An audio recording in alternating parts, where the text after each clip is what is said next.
a record 7 national championships, including 6 at Alabama, where he created a college football dynasty.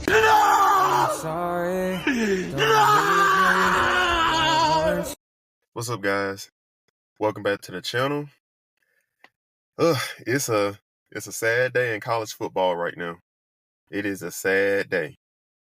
One of the greatest of all time, Nick Saban, has officially retired today. Even as an Auburn fan, this is kind of sad. This is sad news. It's just what he means to college football. It's just, I want to give him his flowers for what he's done, not only at the University of Alabama, but in college football as a whole.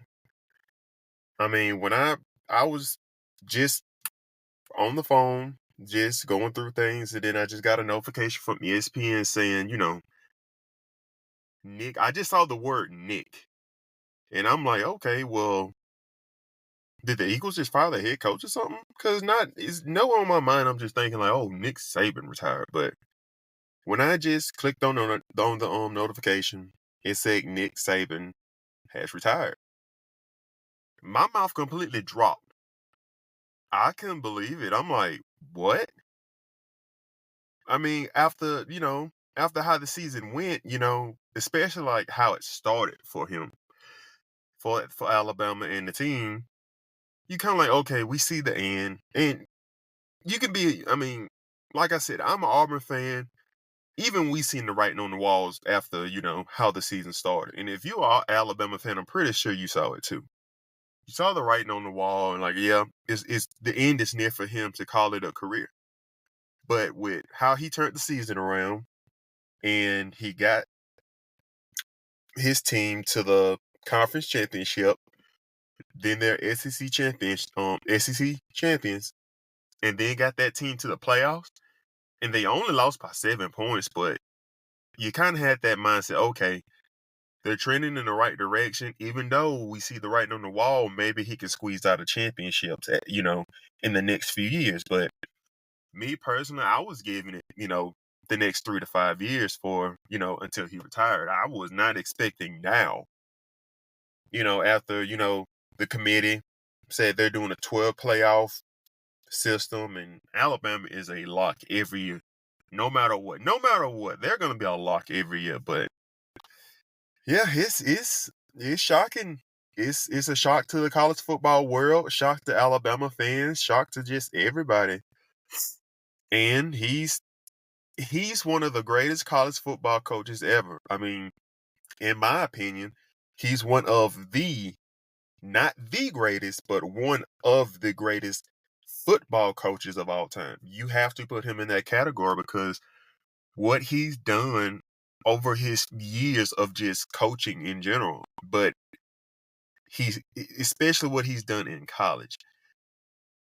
I know he's had his run in the NFL. He saw success and failure, but once he went to LSU, that's when it really took off. Got a championship there, and then he went to Alabama, and it was just up from there. And then he had a stint with Michigan. I don't know if he won a championship with Michigan. I'm not sure. I know it's with LSU and Alabama. I'm not sure. I don't think he did, but it's just witnessing greatness for so long. It's just the players that he's put out throughout the years, to the great players at Alabama and the great players that he put out in the NFL, to the Dante Hightowers, the Julio Jones, the Courtney Upshaws, Drake Kirkpatrick, the Reuben Fosters, the Bryce Youngs, AJ McCarrons, the Mac Jones. The list goes on and on and on. DJ Fluker, Barrett Jones. I was watching Nick Saban since I was a little kid.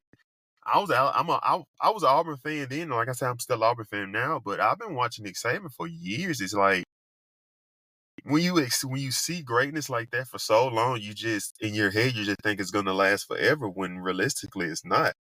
At some point, it's just gonna come to an end.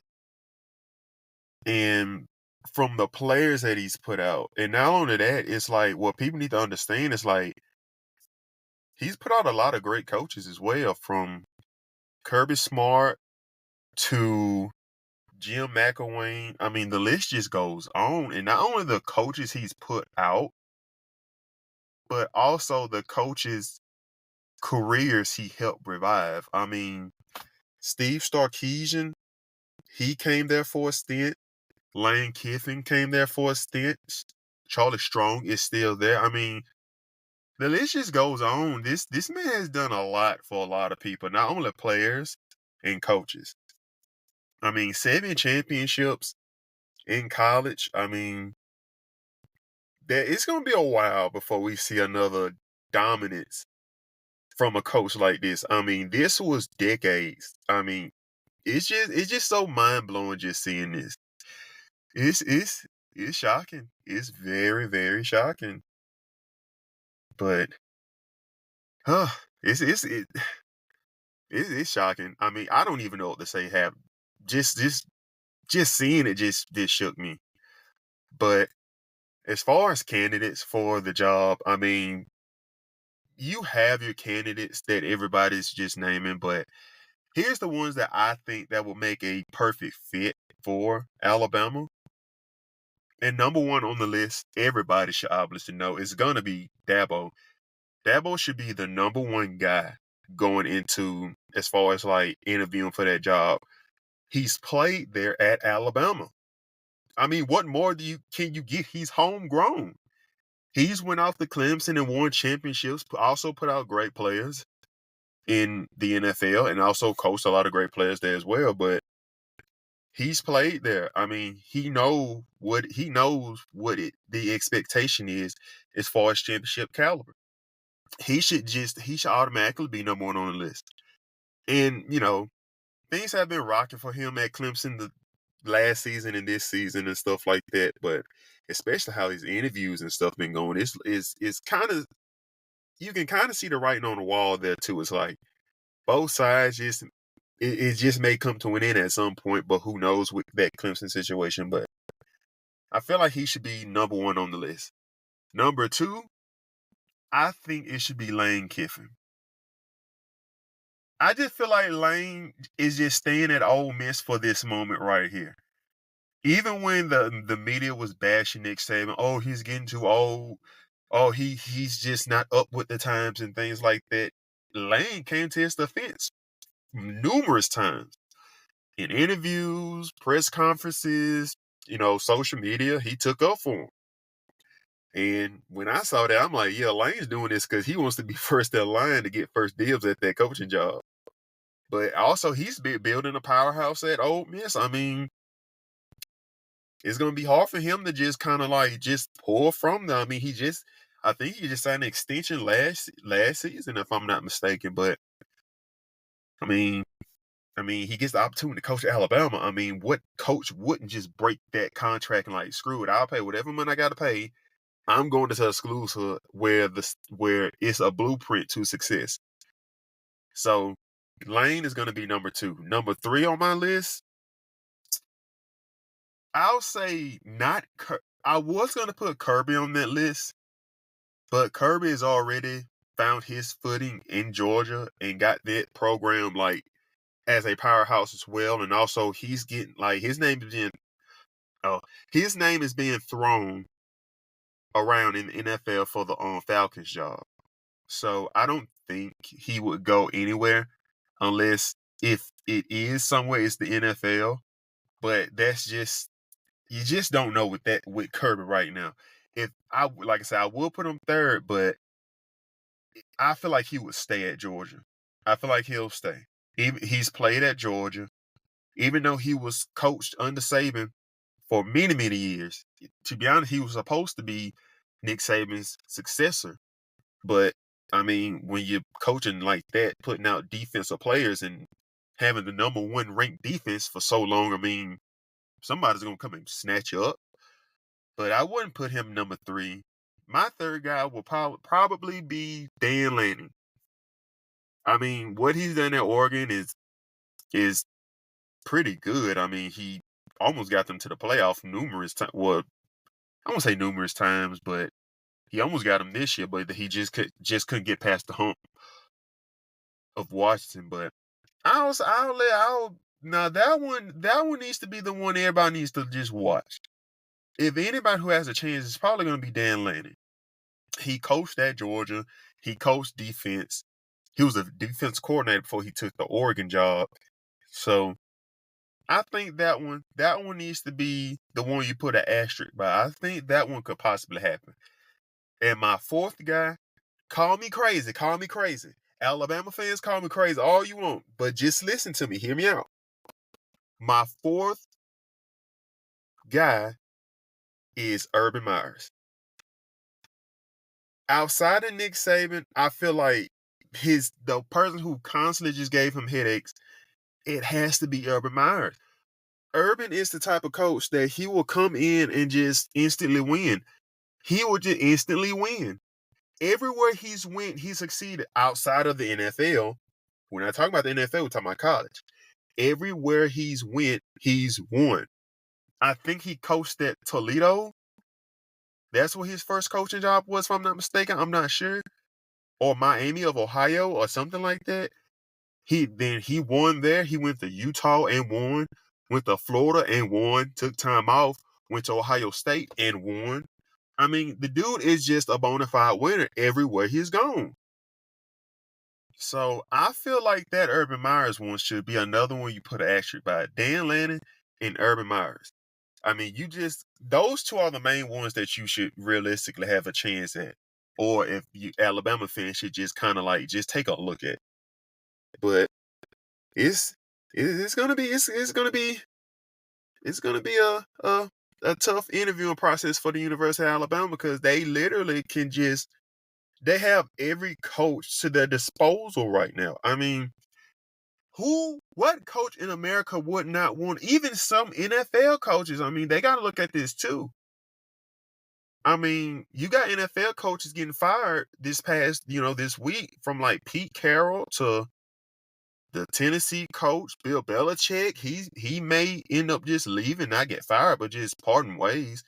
I mean, you got some NFL guys kind of looking at this job like, I had fun in NFL, but this Alabama job comes available. I may want to kind of dibble and dabble into that. So you got some high profile names that's probably gonna interview for that job, and it's gonna be crazy. And on top of that, as far as like recruits, I mean, the world of the transfer portal, I mean, let's just be honest. Players did not go there to play for Alabama. They went there to play for Nick Saban. Don't get that twisted. Alabama is a good place. Alabama has rich history, but some of the history from the time Nick Saban got there and the time now since he retired. He helped some of that history as well. He put his blueprint there too. So some of the recruits, they see that, they watch that, they want to go be a part of a winning culture. They want to help a program get to another championship like Alabama. They want their names in the history books. But guess who helps them do that? The head coach. So they're going there to play for him. He's going to get them to the next level. So when that name leaves, players are looking around like, oh my gosh, like, I came here for him.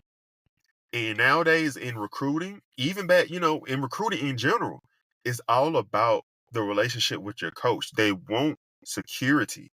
They don't want to go and play for somebody who's going to be there 1 or 2 years. I mean, that's just the reality of it. They want to play for a coach who's going to be there 2, 3, 4 years while they're there or beyond. They don't want to go there and then 2 years into being there, then hearing rumors of the coach just interviewing for another job or finna get fired, then they're going to jump in the portal and go somewhere else. So now, if for the Alabama fans, another thing you need to look at the players on the roster. You got to look at it like, are y'all going to still have some of the same players that you have now? And on top of that, are y'all going to still get the same recruits that you're getting? Because over the past 10, 20, 15, 22 decades, y'all been at least in the top 3 in recruiting Y'all been number one for so long, it makes no sense. But y'all been top 3 no matter what, if not number one, every single year. Y'all get 5 stars every year, more than you can hold. But now, since Nick Saban gone, y'all got freshmen, incoming freshmen, or people like recruits that are committed to y'all right now, today. They're decommitted. And the top receiver in y'all class, I think his name Ryan Williams, he just decommitted. So you're gonna see a lot of people, a lot of recruits decommit. They're gonna decommit because the name Nick Saban isn't gonna be there. They don't know what direction that program is gonna go. And you're gonna see a lot of your players in-house transfer. You're just gonna see it. And on top of that, you're gonna start seeing other teams come poach some of your players away. I mean, that's going to happen whenever it's a turnover, but especially when it's the name Nick Saban when he's not there. You just mentally know you're not going to get the same thing that you would want. You're not going to get consistency. You're not going to get excellence. You're not going to get discipline. You're not going to get a winning culture anymore. Because even while he was there, when he had all kind of coaches leave and come, the consistency stayed the same because as long as Nick Saban was the head, everything will still be okay, no matter what. But when the head is gone, everything else start to crumble. So the next few weeks, you're gonna see a lot more Alabama players jump in the transfer portal, and I think it's gonna be well-known names. I think it's gonna be some names that jump in there that y'all just kind of like, what? So just be prepared, just in case that happens. But right now, yeah, it's just gonna be recruits just gonna decommit. That's what's gonna happen. But all in all, it's just shocking to see Nick Saban just leave. College football will never be the same, in my opinion, from what he did, what he brought to college football. And, and I feel like the reason why he retired is just, he's after this season, he kind of took a step back and just saw how where college football was going with the 12-team playoff, with the NIL, with the conference realignment to the transfer portal. Like, once you recruit a guy coming in like a freshman, not only do you have to recruit him in high school, once he get there after the season, if he doesn't get enough playing time, you got to recruit him again because he's probably finna jump in the transfer portal. He's probably had to recruit every guy on that roster more than once, probably 2 or 3 times per player. And for somebody who his age or in where college football was when he was coaching, when he first started coaching to now, it's just becoming a hassle.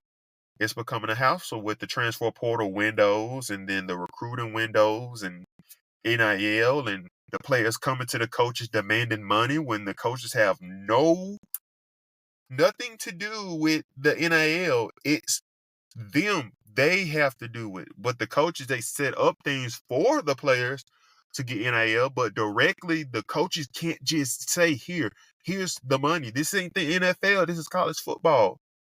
Nick Saban doesn't have an owner. He's the GM and the owner and everything.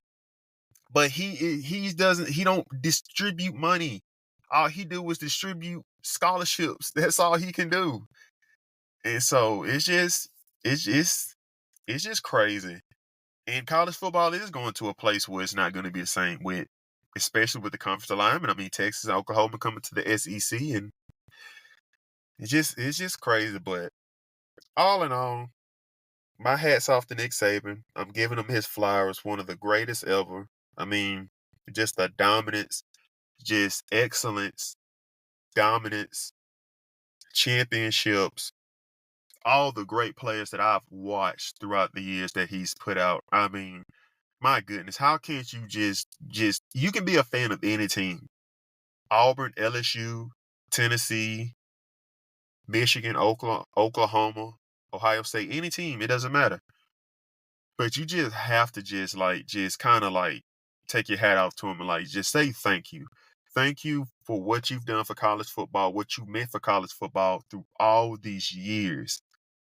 You can hate the love him. You just gotta hate the love him. But what a career. Just what a career. And I hope he enjoys retirement. And one day I hope we just kind of see him make pop-ups just somewhere. Maybe he can be in the college football committee process. You never know. But for now, that's all I got for you guys. Make sure y'all comment in the comment section what was y'all reaction to the news when it first came out, and make sure y'all like the video, and make sure y'all subscribe to the channel. And I'll see y'all in the next one.